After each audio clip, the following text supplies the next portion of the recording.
մեր ամենօրյա դեմքի խնամքը, որը մենք մեր առօրյայում ենք իրականացնում, ոչ պակաս կարևոր է։ Այ ոնց պետքա գրագետ դա իրականացնենք, որ գոնե ինքներս մեզ չվնասենք։ Տարիքային փոփոխությունները միայն մաշկով չեն պայմանավորված եւ երբեմն կնճիռը չի, որ մարդուն տարիք է հաղորդում։ Ամեն ինչ նշանակություն ունի։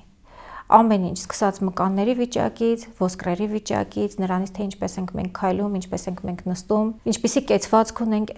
սրանք բոլորը այն գործոններն են, որոնք որ տալիս են կոմպլեքսային պատկեր մարդու մասին։ Երբեմն հեռվից նայում ես կինը մոտենում է, քեզ թվում է թե ինքը շատ երիտասարդ կին է, որովհետև շատ թեթև քայլվածքով, ուղիղ մեջքով,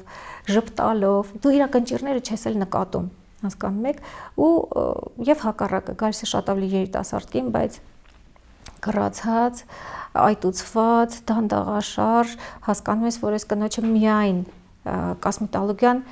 այն արդյունքը չի տա, որին ինքը ձգտում է, այսինքն մարդուն պետք է դիտարկել մի քիչ ավելի հոլիստիկ մոտեցում ցույց տալ, դիտարկել բոլոր տեսանկյուններից, աշխատանքը պիտի գնա բոլոր ուղղություններով, եթե դուք որոշել եք աշխատել եւ եթե դուք որոշել եք երիտասարդ տեսքը